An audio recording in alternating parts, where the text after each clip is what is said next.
Yep, it's me again, in for Dan. Eric Granstrom with you. Wake up, Wenatchee Valley. Wake up. It's a Wednesday hump day on the banks of the river this 12th of November 2025. I hope those of you that work the government and bank jobs had a good day off yesterday. Back to work today, so it's a kind of a Monday. I think some folks also had Monday off, but here we go. Wednesday, hump day on the banks of the river as we get ready for the last part of our week. And Dan says he'll be back tomorrow. So this will be your last chance to put up with me until 8 o'clock this morning. Coming up on the program today, we have a very special guest last half of the hour. Trent Tresch is an East Wenatchee man who makes his home actually all around the world and above it and below it. He is a space and deep sea explorer. And from right here in our neck of the woods, we'll talk to Trent Tresch about space and all the things related to it coming up later on the back half of the program this morning. Also, of course, your latest local news. I have sports for you. Not a good day for hockey fans for our teams with the Wenatchee Wild and Seattle Kraken both falling yesterday. And day one yesterday for the state soccer tournament.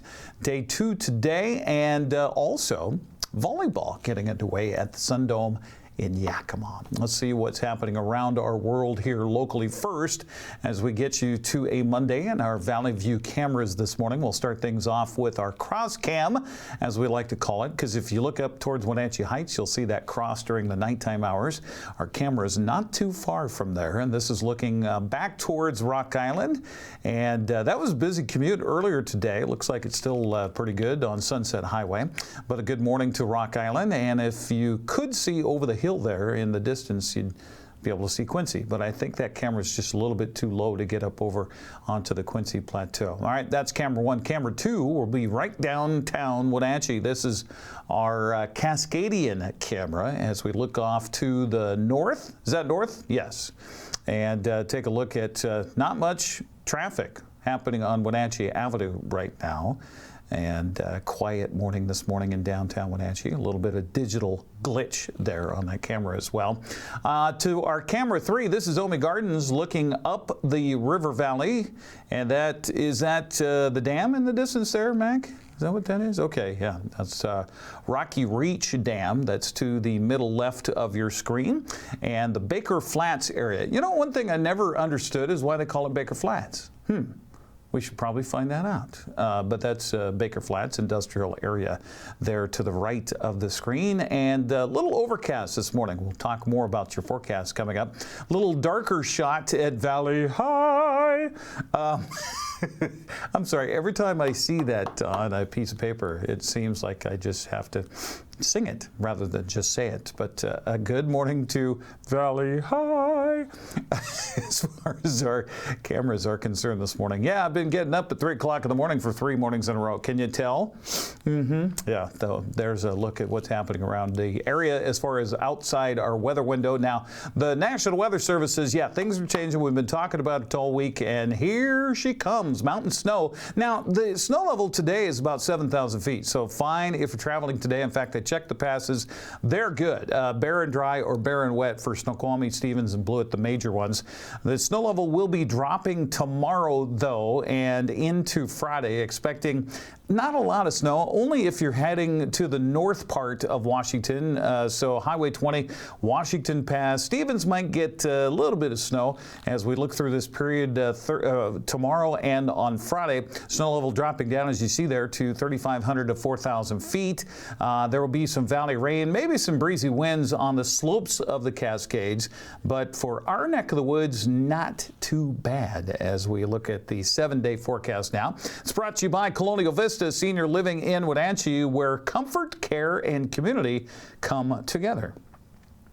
And apparently also some alliteration. 51 are expected high for Wenatchee today, and we're normal. We're way above normal for both the high and the low. Cloudy skies, 60% chance of rain, they say. Now Grant is kind of doing thumb wrestling wars with the National Weather Service over what he predicts as far as our rain and what they're predicting. They are saying it's going to be a lot wetter. Grant is saying it's going to be a lot drier. We'll hear from Grant again tonight during the newscast. 44, the overnight low tonight. Tomorrow we will get clouds, we will get rain, and 53-degree high. So you see this temperature is still pretty moderate. It'll be 44 tomorrow night, and then as we move into Friday, maybe some rain in the morning, some partly sunny skies in the afternoon, maybe a little wind as well. 56 for the high on Friday. Stretching into the weekend, another 56-degree day on Saturday with cloudy skies.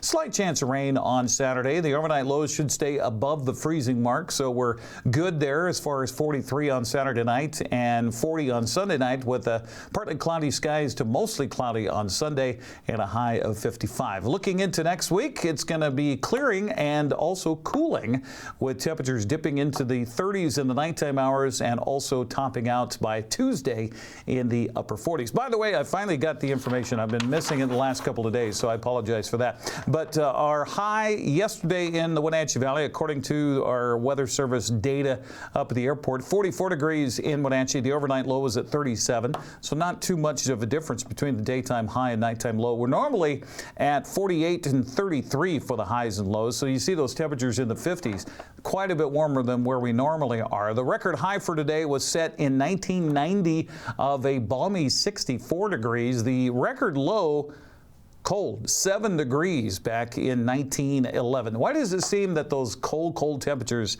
go back and kind of associate with World War I and the Depression? I'm not sure, but it just seemed like it was just gloomy. Sunrise this morning was just a couple of minutes ago at 7 o'clock. It'll set tonight at 4:30, rise tomorrow morning at 7:02, and set tomorrow night at 4:29. So yeah, it is that seasonal affected disorder problem for all of us as we lose about 2-3 minutes of daylight per day. Okay, that's your forecast. I think we got it all. Did we get it all, Mac? I think we got it all, right? Okay, all right. It's going to be one of those days. I feel it. We'll take a break, come back, and get you the latest in our news front, and also sports and much more coming up on a Wednesday edition of Wake Up Wenatchee Valley. Wake up.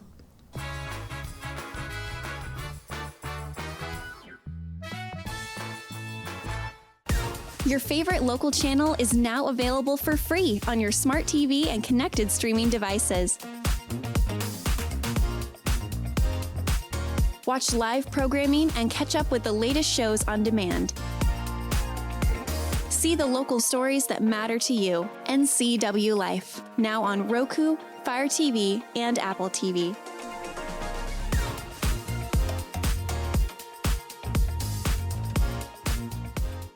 Caught in a conflict? Family, workplace, neighbor, business, housing disputes? Wenatchee Valley Dispute Resolution Center provides mediation services, a cost-effective and efficient way to provide a written resolution to disputes and issues. Plus, we offer mediation training and community education on conflict resolution and communication skills. Contact us to learn more. Hi, I'm Amanda Walden with A. Walden Insurance Group. I've been helping people for nearly a decade understand their Medicare options. Medicare isn't a one-size-fits-all. I'll help you understand coverage options so you can feel confident in your Medicare decision. Let's find the right Medicare plan for you. Call me today or see me at my office in Wenatchee with easy parking and entrance.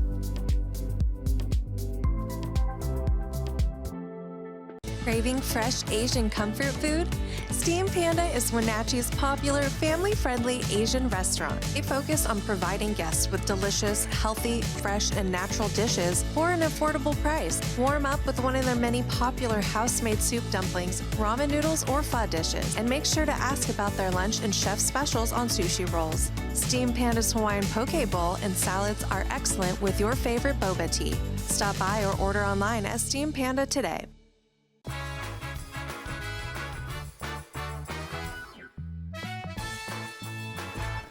9 minutes past the hour here on Wake Up Wenatchee Valley for a Wednesday, the 12th of November, 2025. In for Dan Kuntz, I'm Eric Granstrom. Looking at, kind of cloudy skies and temperatures in the low 50s today. We're at 39 outside our studios here in downtown Wenatchee. With your latest local news, the Wenatchee Convention Center is celebrating the completion of its building expansion. A 19,000 square foot wing was added to the city-owned building in 2 stories. The new addition is connected to both the Convention Center and the Numerica Performing Arts Center, with each level offering new accommodations for events and meetings.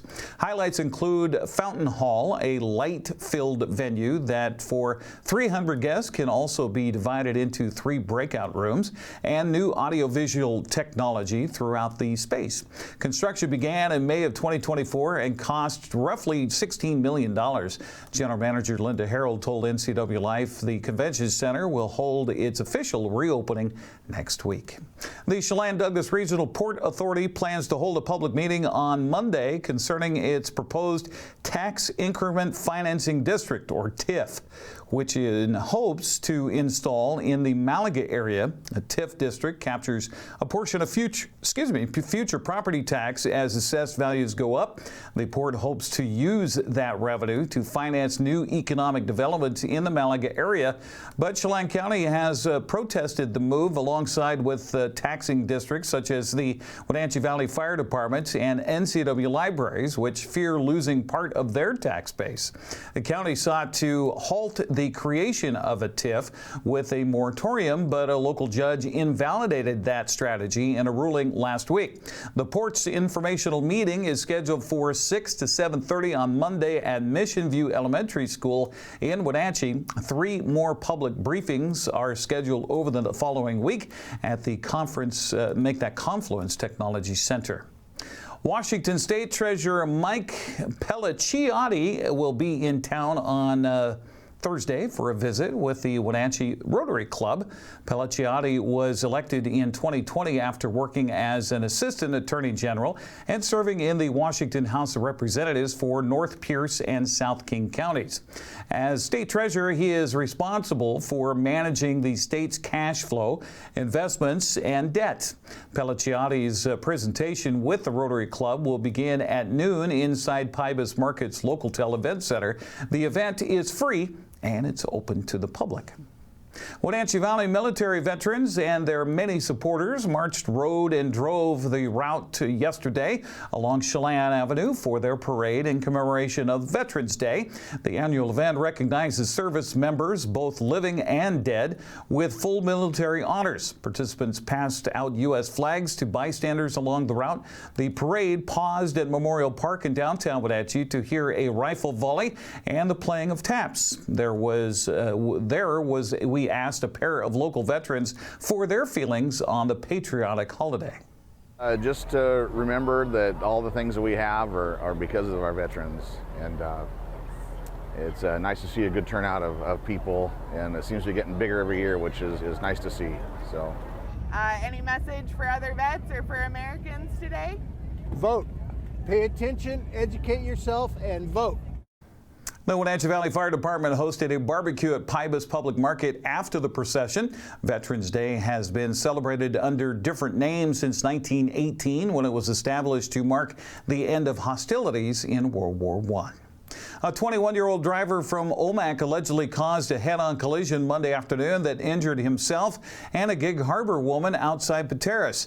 The Washington State Patrol says at about 3:45 in the afternoon, Gila Baldo Vehar Barber was headed north on Highway 153 when his 2015 Acura crossed the center lane, striking an oncoming Kia Sportage. 70-year-old Cynthia Morgan of Gig Harbor was the passenger in that Kia. She had to be airlifted for treatment at Confluence Health Hospital in Wenatchee. Barber was treated at Three Rivers Hospital in Brewster. Cause of the crash is still under investigation, but troopers say he's likely to be cited for responsibility of the accident. The Chelan County Regional Justice Center has a new drug detection dog on the beat. The rescue pup named Cato is the third to hold his office after predecessors Kate and Gambit. Cato's handler, Skylar Silsby, is the jail's new canine officer, replacing Jacob Lewis, who established the local drug detection program. Cato is trained to sweep the jail and detect illicit substances, including fentanyl, cocaine, and methamphetamine. Silsby has been on the job since June, both in the jail and in Chelan County schools. He spoke about how he met his canine partner on the Chelan County Connection podcast. Cato is a 3-year-old German Shepherd, and he came from I think, the streets here in Wenatchee when he first made his appearance in the Wenatchee Humane Society. He was adopted by a family, had him less than a year, and they returned him. He wasn't a good fit. They said he had too much drive. They couldn't wear him out enough to keep him in the house. So through the Department of Corrections Training Academy, the trainer, Terry Hartman, actually came to Wenatchee to seek out a dog specifically for me, since I was going through the academy from the Wenatchee Valley as well. He had this big plan in the beginning that he was going to pair a Wenatchee dog with a Wenatchee guy.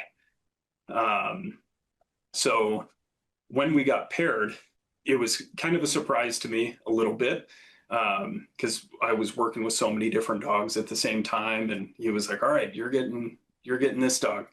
And I think since then it's been the best fit. He's fantastic at home. He's great with the family. He's starting to warm up a little bit now. It took him a couple of weeks here at the jail, but he's doing really well. So it was a 6-week program that was hosted by the Washington Department of Corrections. The canine manager over there brought us in after Jacob set up the foundation of a relationship that he built with them. He kind of squeezed us in, did us a favor, really kept us up to speed as far as the canine unit goes. We started with a green, no training dog, trained him from ground zero. As I trained him, and we built a relationship kind of throughout that. So it was a long road, one of the hardest academies that I've been to. Definitely tested me a lot more than the other. But it was great, and I'd do it 10 times over. Deputy Jacob Lewis did a phenomenal job building this program from absolutely nothing to what it is today. And sometimes, I feel almost like I have imposter syndrome some days. It's a really difficult position, but at the same time, it's very fulfilling. The biggest thing that I'm working on right now is continuing our school contracts. So the schools are able to utilize our services as the canine unit. And I actually was able to get Mansfield on board. Mansfield School District marks the 10th school district in Chelan and Douglas County that we've added to the roster. So super excited about that. I should be meeting with them soon. And in other news this morning, Washington's 2 U.S. senators were not among the 8 who crossed party lines to vote for an end to the 41-day shutdown of the federal government. Senators Patty Murray and Maria Cantwell, both Democrats, were among 40 holdouts in the dispute over continuing subsidies for health care tax credits, which fuel insurance coverage under the Affordable Care Act. The resolution that passed the Senate on Sunday does not address those subsidies, and in a floor speech Monday, Murray said without them, huge increases in medical premiums are endangering American families. We have Republicans talking about going back to the good old days of high-risk pools, which meant people with cancer could not get health insurance.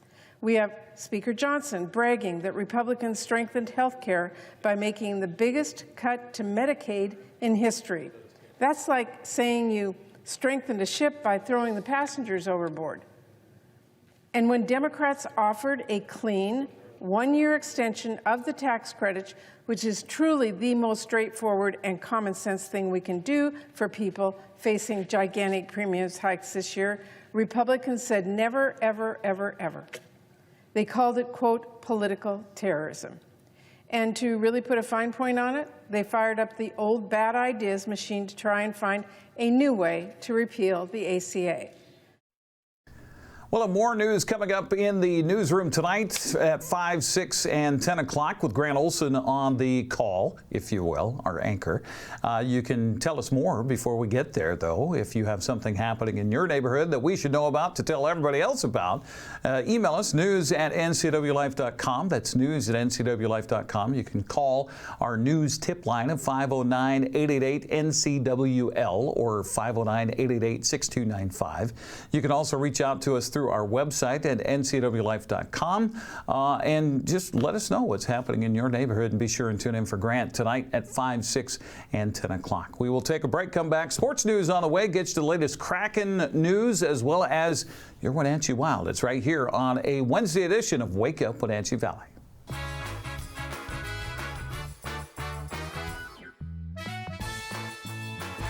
Birthdays, office gatherings, and team parties taste better at Abby's. From our legendary lunch and Thirsty Thursday to our monthly giant special, there's always a reason to gather. Family-owned Abby's, your legendary pizza tradition. You asked, and it's back at Abby's. 2 legends, 1 pizza. Half pepperoni, half big Hawaiian. All delicious. It's mouthwatering, loaded with toppings, and happily feeds a family. Order at abbys.com before this legend disappears. When flooding hit Serve Wenatchee, their office and Fresh Hope Market were devastated. But their mission to help prevent homelessness in this valley hasn't stopped, and neither will we. I'm Todd McLaughlin, General Manager at Apple Valley Honda. Now through the end of the year, we're donating $25 to Serve Wenatchee every time someone takes a test drive. And if you happen to buy a vehicle, we'll give an additional $100 in your name. Because when our neighbors are in need, this community steps up, and we're proud to be part of that. Merry Maids can clean your entire home, business, or vacation rental from top to bottom, inside and out. Merry Maids will even take care of cleaning your carpets, and they can pressure wash your home. Merry Maids has thousands of happy customers. They've been cleaning homes and businesses in our valley for over 25 years.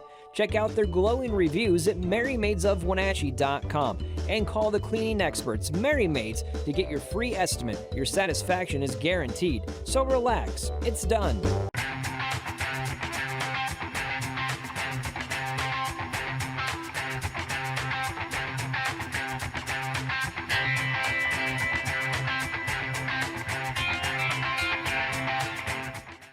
News, weather, and sports. It's all here weekdays at 5, 6, and 10 on your local news source, the NCW Life channel.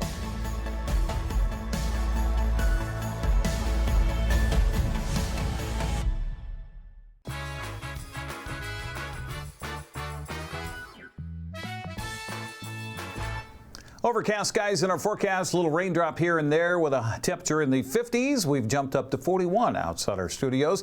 At 22 minutes past the hour, time for sports news here on the NCW Life channel. Seattle Kraken fell into a shootout and fell in the game to Columbus last night at Climate Pledge Arena. 2-1 the final. Seattle scored the game's first goal in the first period by Ryan Winterton, his second NHL goal of his career. Blue Jackets tied it late in the second period at 1-1, where it would stay through regulation and through overtime. Charlie Coyle found the back of the net with the 8th attempt in the shootout for Columbus to earn the victory. Kraken coach Lane Lambert, winger right Brian Winterton, and goalie Matt Murray responded to the shootout loss. I thought we generated chances early on. We have to find a way, and the question's going to be, you're not scoring. Well, we've got to find a way to score. Like when we have opportunities, and we had opportunities, we've got to bury them. And that's just the bottom line, and we played solid defensively, and to your point, the score was 1-0 late into the second period. We've got to find a way to make it 2. In a little bit of a habit now, the goal scoring. Yeah, it was a great play by Benny. He was just lucky enough to be coming, downhill with some speed and, kind of had an open net. So it was a great play by him. What did you make of Ben's game tonight? It seemed like he was kind of all over the place, creating some opportunity. He got one himself, a good chance later, but then the setup for your goal as well. Yeah, that's his game. He likes to have the puck on his stick and kind of makes it easy on us wingers, and kind of just get up beside him, and he's gonna make a play. So, I thought he was awesome tonight. I thought Kurtz was awesome tonight. Thought a lot of other guys played good, but just got to figure a way to close out games. How did it feel compared to some other games where you haven't had a chance to play for a while? Yeah, I think, I was thankful to get in there and get the start, for one. And I feel like, I've been feeling a little bit better each and every time I've been out there. That's 3 starts now. I think I felt better in each and every one. So trending in the right direction. Just got to make an extra save there tonight and it goes the other way. But, I thought the team played really well once again. Battled hard and could have gone either way there tonight. Seattle's back on home ice tomorrow night against the Winnipeg Jets at 7 o'clock. That'll be on Kong TV. Well, the Wenatchee Wild began a 4-game week in Seattle last night against the Thunderbirds in Western Hockey League play. Didn't go so well for the Wild as Seattle jumped out to a 2-goal first-period lead before Wenatchee could respond. T-Birds would add 2 more on the night before the final 4-1 victory. Here's Seattle onside with the puck. Centering feed deflected down low to Hartman. Work it back up top of the blue line. Feed to the circle, back in front, looking for Bakash. Deflect, pack, shot, score! What a job! Simon Loveson kicks it with his skate, but he gets it to his stick and pokes it across the goal line, and the T-Birds grab the lead 1-0. That's a heck of a play by Simon Loveson. You love to see it because he doesn't get a stick on it. This goal may not count because he actually did make a kicking. Wild cuts to center ice. Played up ahead, stolen in the neutral zone. Here come the T-Birds back on the attack. England, toe drag, put it across, and he scores!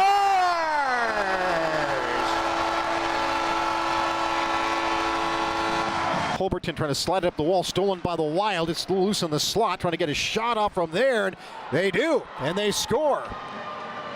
Grady Wedman gets the goal, makes it a 2-1 contest. For Wedman on the season, that's his first. The goal coming here at 14:47 of the period. To the blue line, stolen there by England. Skates in, snaps it down low. Martin on the pad, shoots, score!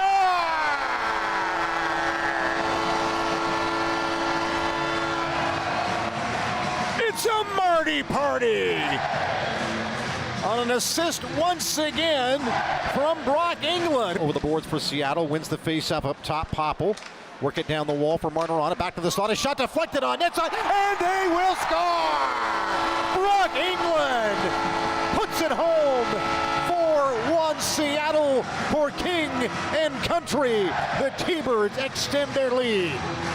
Flip to the line, held in by Popple, drop it across for Cumbie, a bouncing puck. He's trying to get it back on his stick to get his shot off. He'll turn, top of the circle, won't get the shot off. There's your horn to end this one. Yeah, they lost that one. Wenatchee continues on the road Friday at Portland at 7 o'clock before returning home to host Prince Albert Saturday at 6.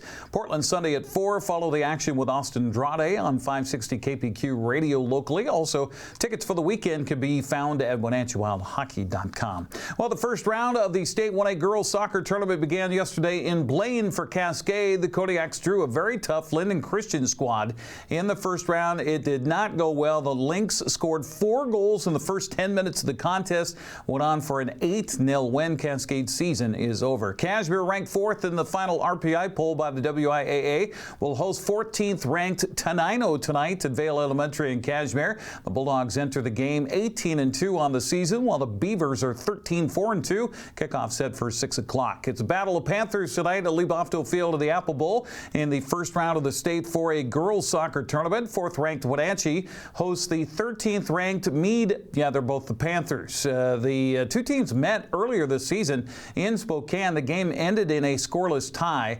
They'll play tonight at 6 o'clock. Also 6 o'clock time for Moses Lake drawing top-seeded Issaquah in the first round tonight. That's on the road on the Eagles' home field. The Mavericks, the second seed out of the Big Nine with a 10-6-1 record. The game also kicks off at 6 o'clock. That's a look at sports news here at 28 minutes past the hour, 29. We'll say 29 here on the NCW Life channel. Before we get to our This Day in History, Mike McNulty's opinion, we'll get to Trent Tresch's interview coming up a little bit later on.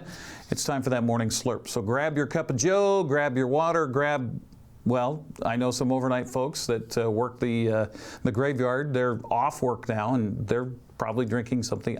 We won't talk about that. Let's take a slurp.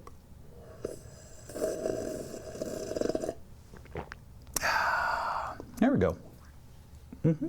Yeah. Today is, by the way, the 12th day of November. There were a few things we could have chosen today for our obscure holiday. Today is National Happy Hour Day. Speaking of drinking something a little bit different.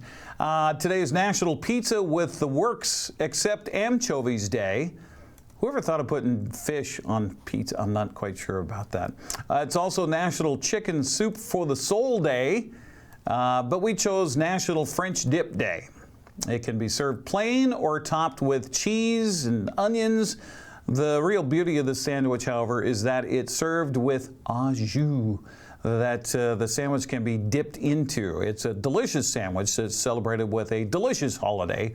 The origin story behind the French dip sandwich, really no one knows who invented it or when it was invented, but there are plenty of stories that they say, well, we know about the origins of the sandwich. It basically boils down to two different theories. French dip theory 1, the sandwich, one of the most widely accepted stories about the sandwich's origin is that a server accidentally dropped a roast beef sandwich into the meat cooking pan's juices.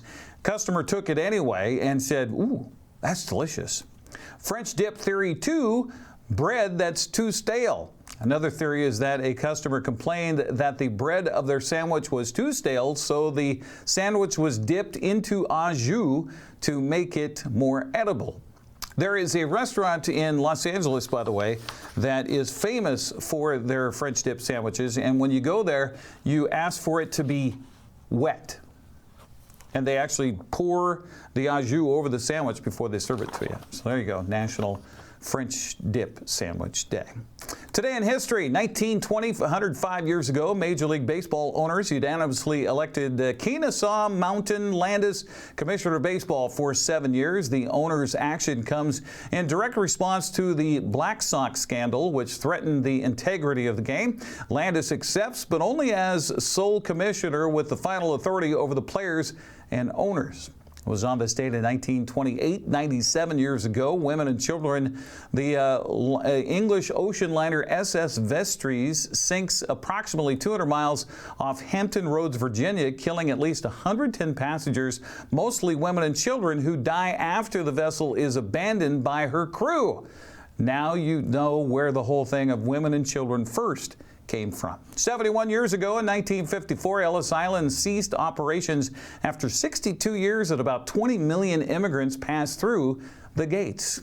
55 years ago today in 1970, the Oregon Highway Division attempts to destroy a rotting beach sperm whale with explosives, leading to the now infamous exploding whale incident. You can find the video online. A 45-foot-long, 8-ton sperm whale washed ashore at Florence, Oregon, the central coast there. At the time, Oregon beaches were under the jurisdiction of the state's Highway Division, which, after consulting with the United States Navy, decided to remove the whale using dynamite, assuming that the resulting pieces would be small enough for scavenger animals to consume. Currently, Oregon State Parks Department policy is to bury whale carcasses where they land. If the sand is not deep enough, they are relocated to another beach. Now, how you relocate it, that's a whole nother thing, right?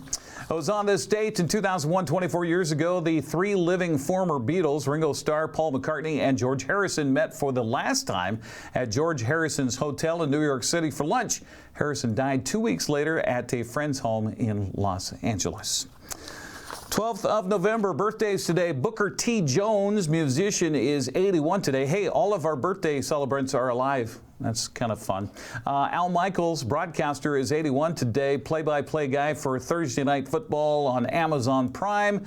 Now employed by NBC Sports. After 3 decades with ABC Sports, Michaels known for his many years calling play-by-play on National Football League games, including nearly 2 decades with ABC's Monday Night Football and over a decade with NBC's Sunday Night. He is also known for the famous calls in other sports, including the Miracle on Ice. Do you believe in miracles? Yes! That's Al Michaels. Neil Young of the Buffalo Springfield is 80 years young today. Of course, a Rock and Roll Hall of Famer. A former gymnast, Nadia Comaneci, is 64 today. 5-time Olympic gold medalist, all in individual events. Comaneci is the first gymnast to be awarded a perfect score of 10 at the Olympic Games. And then the same games back in 1976, she received 6 more perfect 10s en route to winning 3 gold medals. You talk about domination. Anne Hathaway is 43 today. If you want to strike gold with a movie, you get Anne Hathaway involved. She's an Academy Award winner, Golden Globe winner, British Academy Award film Emmy winner. Her movies, by the way, worth an estimated $6.8 billion. Holy cow. Anne Hathaway, happy birthday. Oh, I got to say happy birthday real quick to my buddy Dave Kepke, also to our good friend Amy Gustin, and to Bobby Cook. Happy birthday. There you go.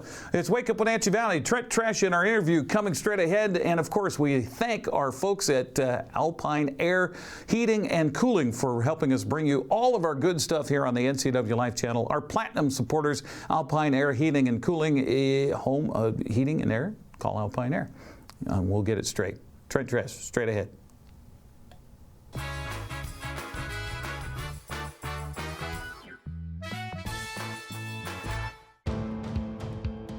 NCW Life Channel is your local TV station. We believe in being the spotlight and mirror to the communities we serve in North Central Washington. Programming on NCW Life would not be possible without our sponsors. Special thanks to our platinum sponsor, Alpine Air. Turn to the experts at Carrier and Alpine Air. A kitchen that makes mouths water and jaws drop.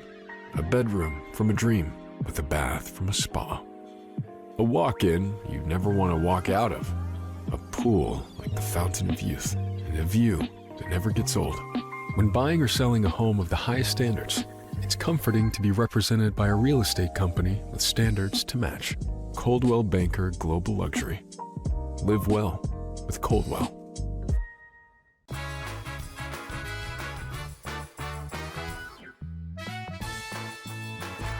Hey, this is Mike Mad Dog Magnotti.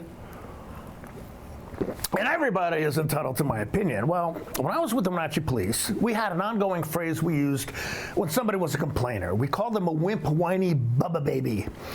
Yeah, I've had that term flung at me a few times. But this phrase has come to mind recently every time the supposed most powerful man in the world takes umbrage at having fun poked at him.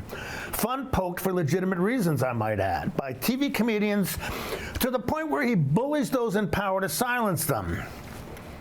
Yep, a wimp, whiny bubba baby. He must have little hands. This is Mike Mad Dog Magnotti, and everybody is entitled to my opinion.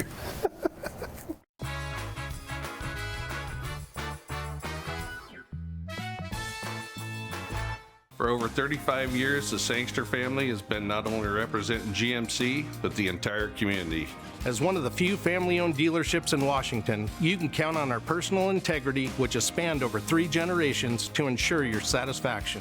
Sangster Motors stands behind everything we sell, from GMC professional-grade products and service from a professional-grade dealership. Remember, caring about your family is what brings you back to ours.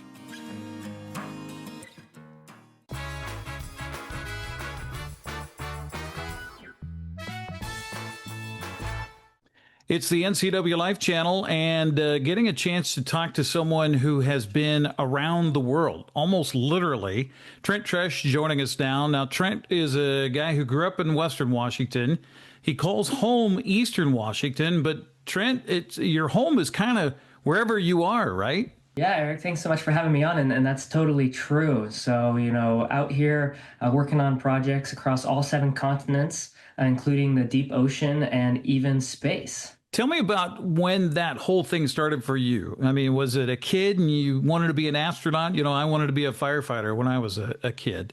I think careers are an interesting thing. For me, again, growing up in Western Washington, I went to university and didn't really know what I wanted to do, but always really enjoyed human discovery and knowledge. So I started doing everything I could in regards to travel.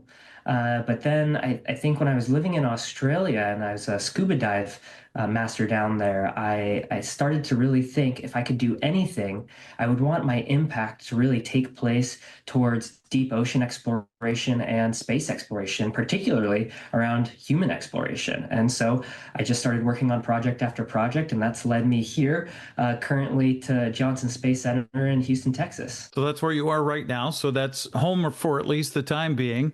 Tell us about getting involved in space. I mean, it's one thing to go from scuba diving off the barrier reef to, try to step outside our atmosphere. So how did that happen? What was the progression? There's actually a lot of crossover between deep ocean exploration and space exploration, particularly when it comes to pressure vessels for human occupancy and even life support systems for, again, people. So when you go down underwater, if any viewers are scuba divers, right, you have to have your whole contained system with you. You got to bring that air with you down underwater. And now when you start to move into submersibles, for example, you do use scrubbing mediums to get all this exhaled CO2 out. You introduce oxygen into the system.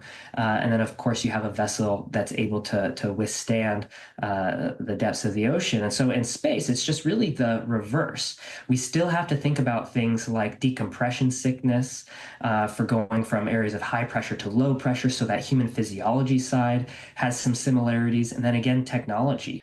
When you go to space, you also think about your oxygen consumption. So usually with aviation, if you go above a certain flight level, there's this triad when it comes to space life support that we have to consider, where we start to look at oxygen pressures, pressure of the atmosphere itself, and fire risks.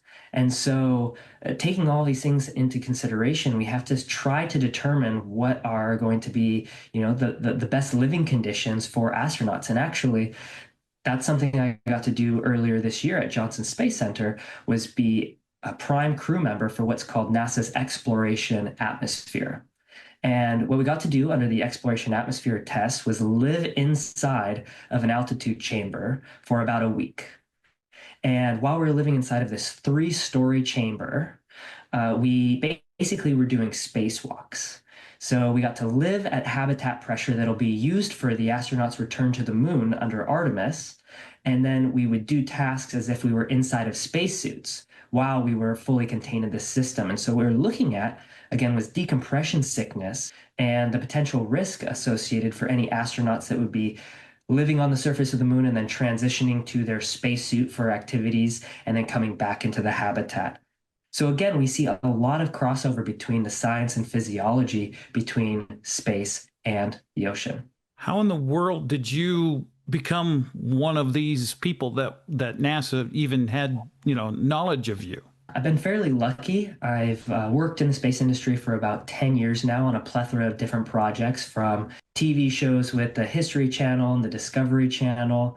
I've been developing, even flight testing spacesuits for about a decade. So, you start working on some projects, and then before you know it, you get introduced to somebody else that has different expertise, and you might collaborate somewhere. And, given enough time, I think that it just all paths kind of converge towards the direction you're walking. So coming out of college, I mean, were you educated in science and all of that, or what was your degree coming out of college? And I guess that's kind of a friendly note to those that are coming out of high school and figuring out what they want to do with their lives. Just because you get a degree in something doesn't mean that's what you're going to do. I studied the humanities and social sciences, and I didn't know what I wanted to do.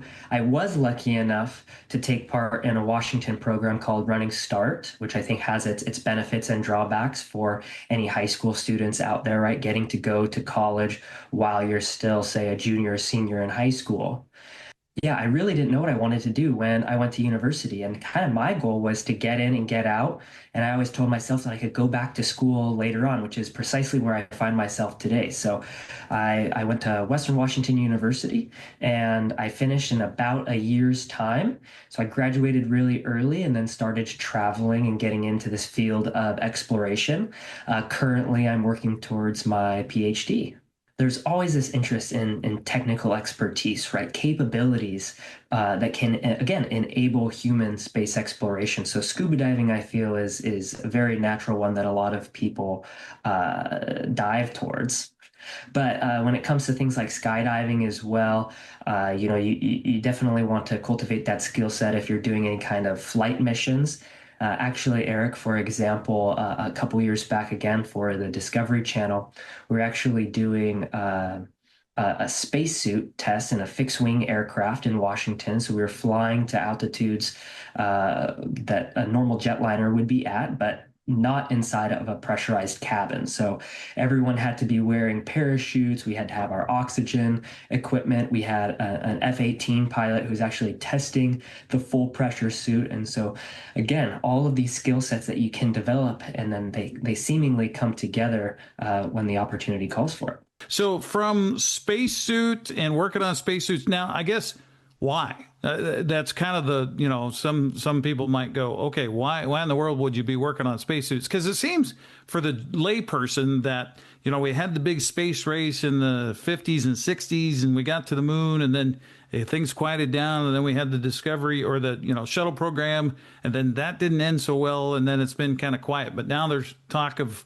maybe going back to the moon. Of course, Mars is also that conversation piece as well. So I guess that's the why, right?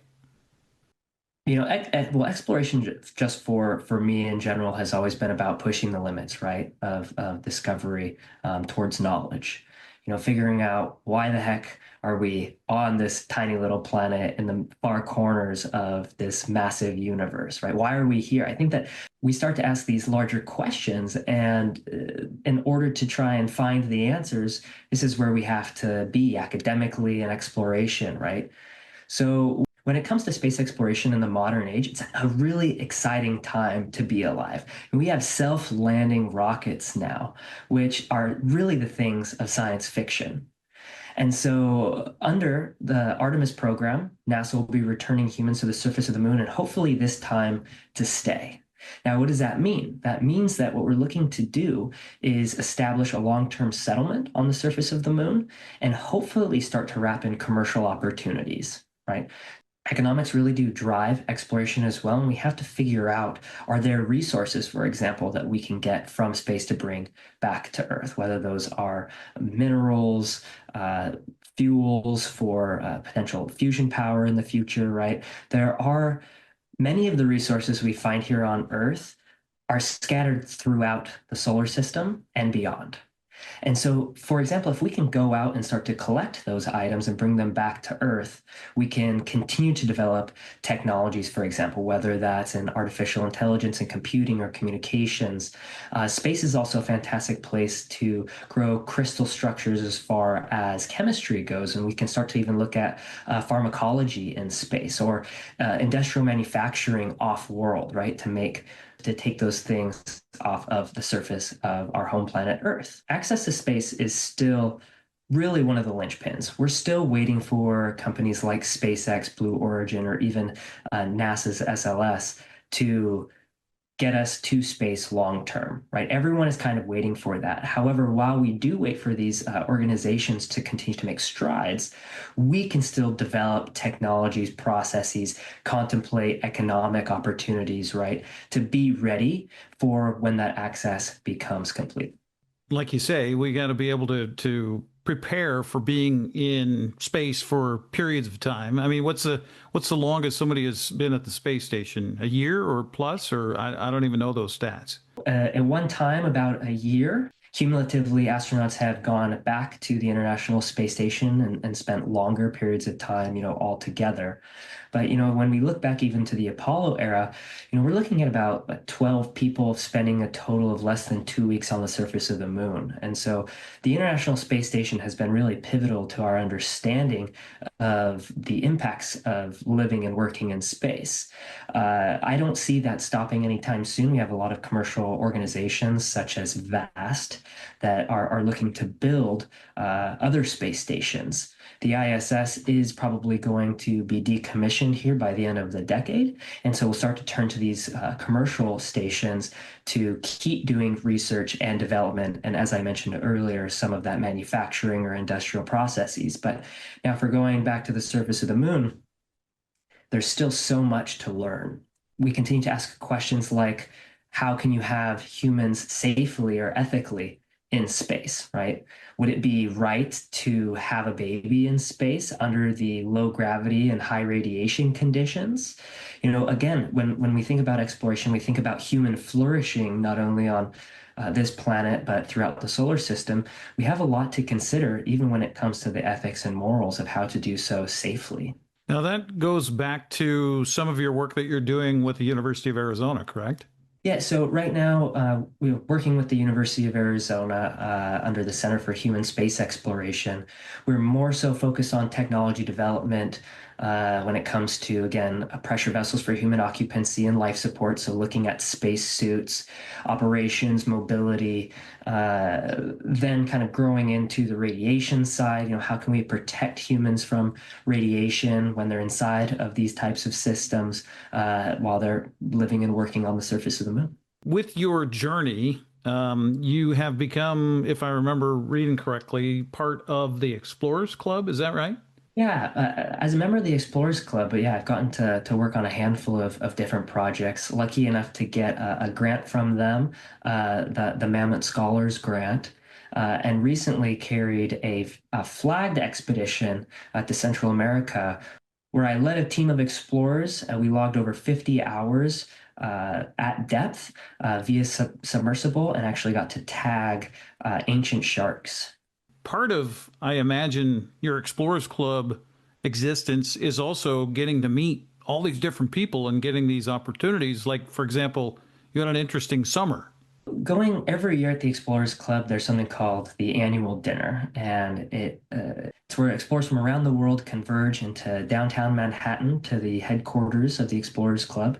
And it's exactly that. It's sharing stories and laughs with people that love this industry. You get everyone from biologists to astronauts and everyone in between that comes together to share this weekend. Through the club, I got to meet individuals that were working on shipwreck hunting expeditions. And so I actually spent my summer in Lake Ontario with a nonprofit called Exploring Our Deep World, run by Aaron Newman.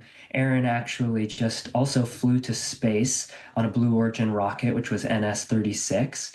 But with this team, I got to spend the summer basically scanning the Great Lakes for shipwrecks, you know, looking at maritime history, getting to scuba dive and run remote operated vehicles to discover these new wrecks and then learn about why they're there or how they got there.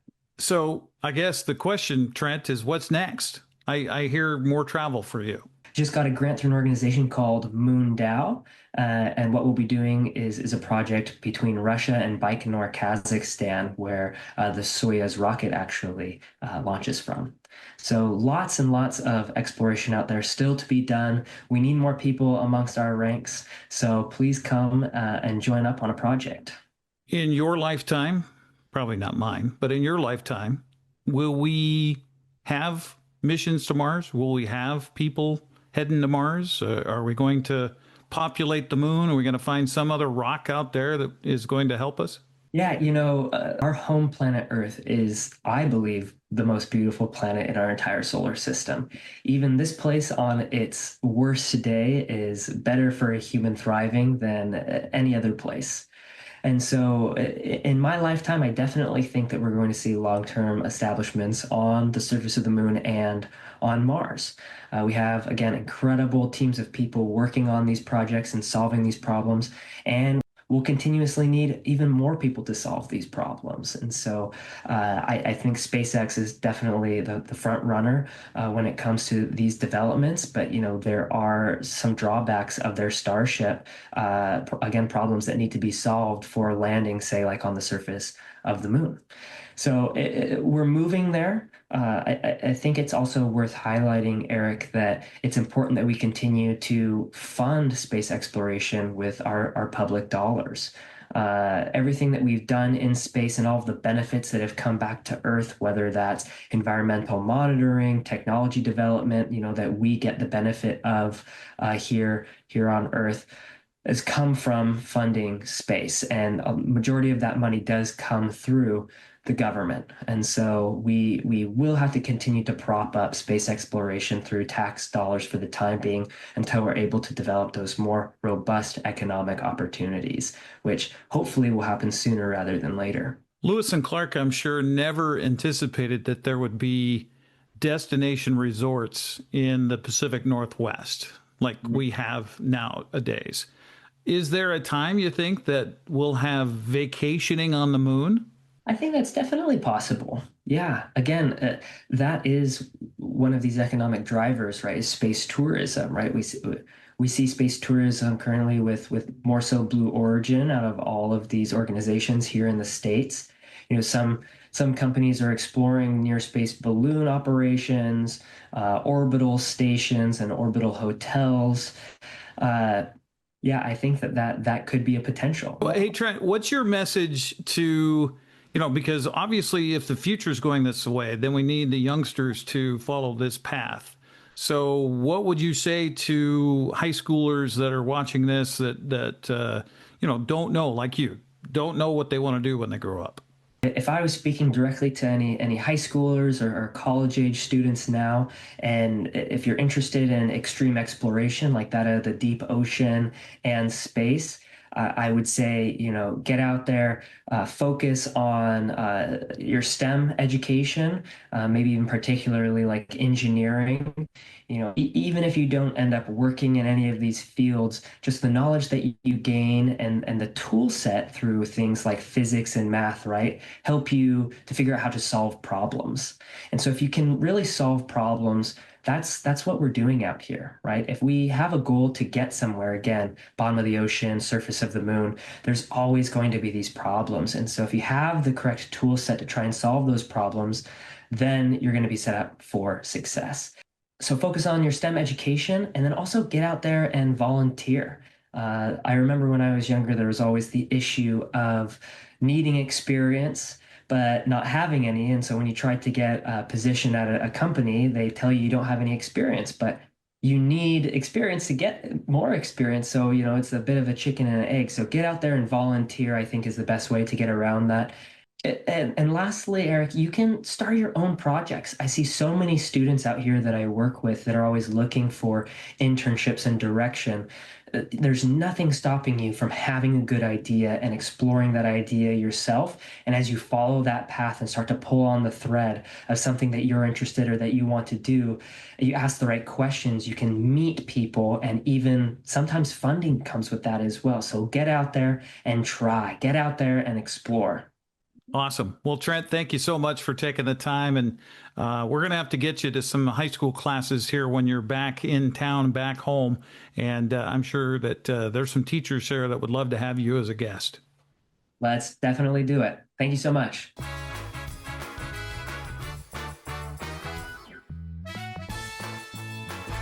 Central Washington Water understands the power of healing waters. If part of your wellness routine includes hot heat from a sauna, Central Washington Water now carries indoor and outdoor infrared and hot rock saunas by Tilo. Research shows there are many health benefits to a cold plunge after a good workout or relaxing time in your sauna. Harness the power of water in a hot spring spa, plug-and-play spas, a Tilo sauna, or a cold plunge tub. Stop by Central Washington Water, your wellness experts.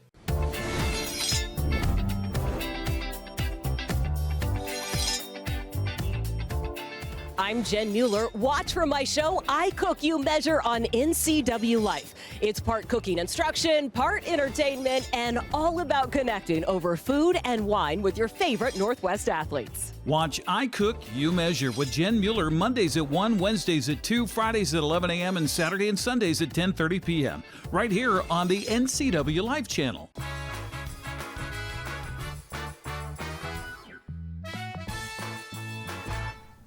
All right, just about ready to wrap up a Wednesday edition of Wake Up Wenatchee Valley. Eric Granstrom in for Dan Coons for one more day. We'll see.